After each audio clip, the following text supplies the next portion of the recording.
It's disturbing and it's shocking and I'm ashamed to be a part of that society. उस वक्त Virat Kohli It's disturbing and it's disturbing and it's shocking and I'm ashamed to be a part of that society. उस वक्त विराट कोहली भी खुद को रोक नहीं पाए और कोलकाता में घटित जघन्य आपराधिक बलात्कार को लेकर एक ऐसा बयान दे डाला जानकर आपका कलेजा भी चकनाचूर हो जाएगा। जी हाँ दोस्तों, इस वक्त कोलकाता में घटित डॉक्टर के बलात्कार की चर्चा पूरे विश्व में हो रही है। विपक्षी राजनीतिक पार्टियां तो इस मौके को एक अवसर के तौर पर देख रही हैं और एक दूसरे की मदद करके अपराधी को सजा दिलवाने की बजाय प्रदर्शन का ढोंग हो रहा है। कुछ लोगों को बचाने के लिए दंगाई सबूत मिटा रहे हैं। देश का ऐसा माहौल देखकर तो कोई भी शर्मिंदा हो जाएगा कि जिस देश को लोग महान बता कर नहीं थकते थे, वहाँ इतने बड़े अपराध के लिए राजनीति शुरू हो जाती है। इन्हीं सब घटना को देखकर विराट कोहली खुद को रोक नहीं पाए और सामने आकर कहा कि मुझे भारत का नागरिक कहलाने में शर्मिंदगी महसूस होती है। वैसे क्या आप विराट कोहली से सहमत हैं? कमेंट जरूर कीजिएगा। Thanks for. ये जो हादसा हुआ है 9 अगस्त करीबन 10:30 बजे, मेरे पड़ोसी को मैं चीखते बिखलाते हुए रोते हुए मुझे वो लिपटती है और कहती है कि सब कुछ खत्म हो गया। मैंने कहा क्या हुआ? नहीं, मेरी लड़की ने सुसाइड कर दिया है, ये खबर आई है हॉस्पिटल से। मैंने कहा सुसाइड? किसने कहा, कैसे? बोले नहीं, उन्होंने कहा कि ये सुसाइड हुआ है। हम 4 जन, मिस्टर मिसेस, हम और हमारे एक और कर्मचारी, हम जब जाते हैं वहाँ हमको 3 घंटा खड़े रखा।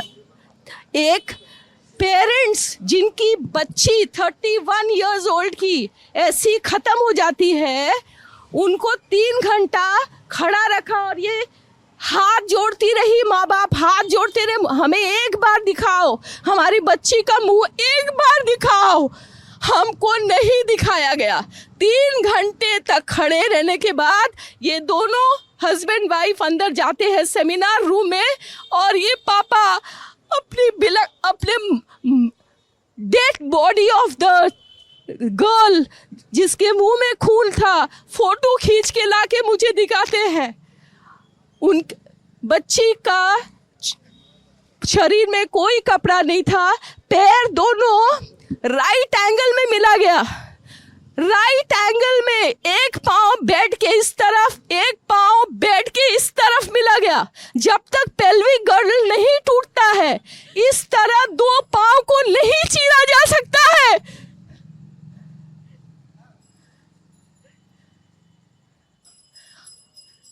चश्मे को कूटा गया जिसके वजह से आंखों से खून निकल गया। गले में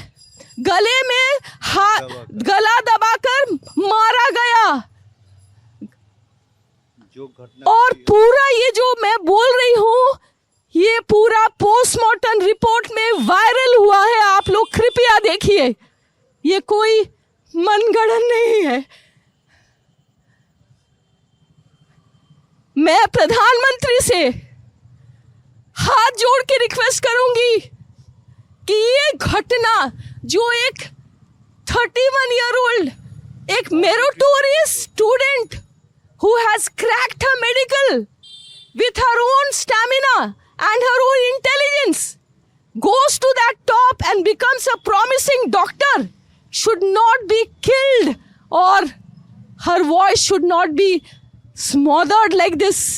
Prime Minister, if you are listening to me, Madam President, if you are listening to me, every word I utter, I 9 अगस्त 2024 को कोलकाता के आरजीकर हॉस्पिटल में 31 ईयर्स की पीजी डॉक्टर का उस हॉस्पिटल की सेमिनार हॉल में बड़ी ही बेरहमी से रेप और मर्डर कर दिया गया। विक्टिम की हालत ऐसी थी कि उसकी आंखों में चश्मे के कांच घुसने की वजह से आंखों से ब्लीडिंग हो रही थी, गर्दन की हड्डी टूटी हुई थी, प्राइवेट पार्ट से खून निकल रहा था, उसकी पैरों को वाइड एंगल में 90 डिग्री खींचा गया था, उसकी वजह से पैरों की हड्डियां भी टूटी हुई थी, मुंह से, नाक से और शरीर के हर हिस्से से खून ही खून निकल रहा था।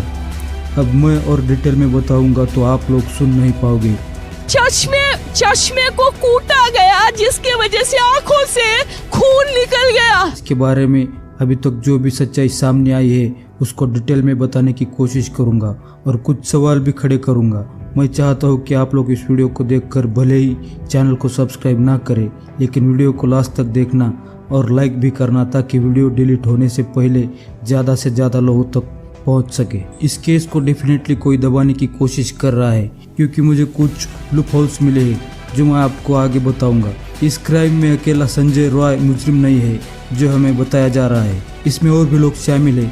शायद उन्हें बचाने की कोशिश की जा रही है।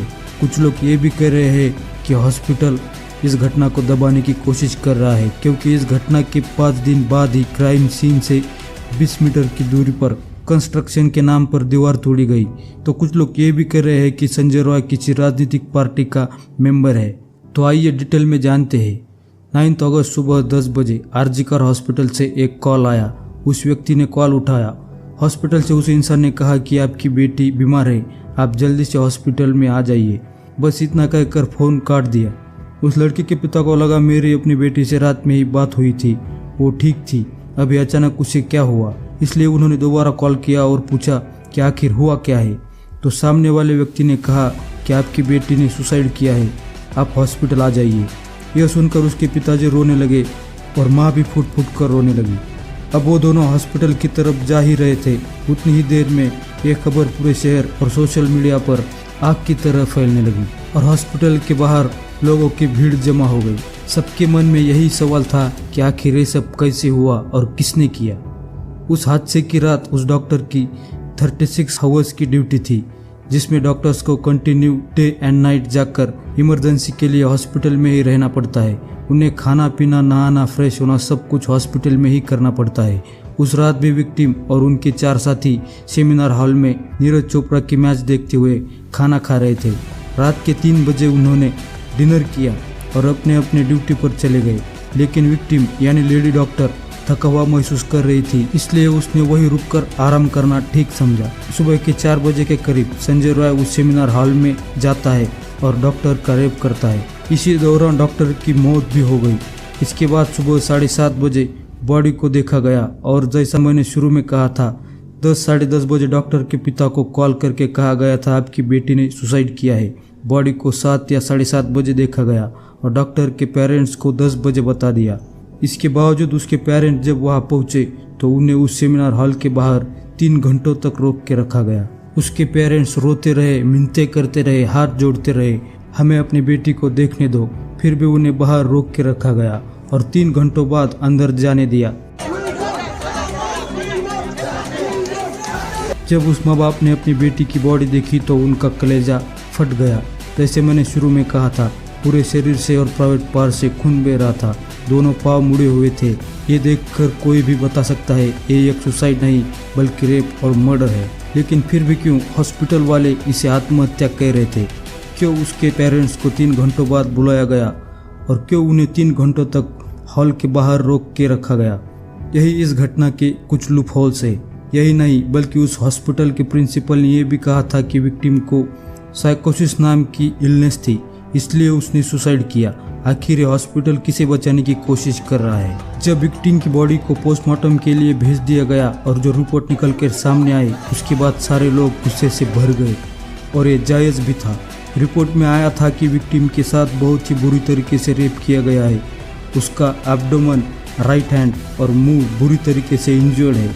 उसका कॉलर बोन बुरी तरीके से टूटा हुआ है। पोस्टमार्टम की रिपोर्ट से ये बात तो साफ हो गई कि ये कोई सुसाइड नहीं बल्कि रेप और मर्डर है। तब पुलिस ने इन्वेस्टिगेशन शुरू किया। सबसे पहले उन्होंने हॉस्पिटल के सीसीटीवी फुटेज चेक किए तो उन्हें पता चला कि रात के 4 बजे संजय रॉय सेमिनार हॉल में गया था और उन्हें वहां बॉडी के पास एक ब्लूटूथ डिवाइस मिला, जिसे ऑन करने पर पता चला कि यह संजय रॉय का ही है। उसे गिरफ्तार भी कर लिया गया और उसने अपना गुनाह कबूल भी कर लिया।